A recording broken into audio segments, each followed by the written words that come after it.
அனைவருக்கும் வணக்கம். நிறைய பேர் ஸ்கின் அலர்ஜியில் வந்து பார்த்தீங்கன்னா தேமல் அப்படின்ற ஒரு விஷயம் வந்து இருக்கும். ஸோ தேமல் அப்படின்ற ஒரு விஷயம் இருந்துச்சுனாலே கண்டிப்பாக அவங்களோட பெருங்குடலும் நுரையீரலும் வந்து அதிகப்படியான டாக்ஸன்ஸ் வந்து உள்ள வந்து ஆயிருக்கு அப்படின்றது தான் அதை இண்டிகேட் பண்ணுது. நீங்கள் நுரையீரலுக்கும் பெருங்குடலுக்கும் வந்து ட்ரீட்மெண்ட் பண்ணாமல் இந்த தேமல் அப்படின்ற ஒரு விஷயத்துலேருந்து நீங்கள் என்ன பண்ண முடியாது, வெளியே வரவும் முடியாது.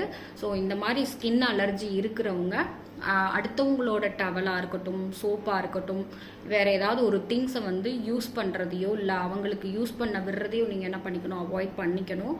கண்டிப்பாக நீங்கள் வந்து அக்குபெஞ்சரில் பல்ஸ் டயக்னோஸ் பண்ணிவிட்டு ஸோ கோலன் தெரப்பி அடுத்து வந்து நுரையீரலுக்குரிய அந்த புள்ளிகளை வந்து நீங்கள் கொடுக்கும்போது ஸோ பெர்மனண்ட்டாக வந்து இந்த ஸ்கின் அலர்ஜி அப்படின்ற ஒரு விஷயத்துலேருந்து என்ன பண்ணலாம், நம்ம வந்து வெளியே வரலாம்.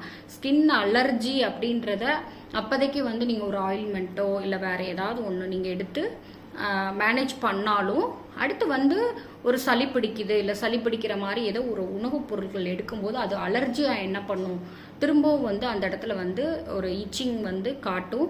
கண்டிப்பாக வந்து அது ஒரு டெம்பரவரி சொல்யூஷன் தான்.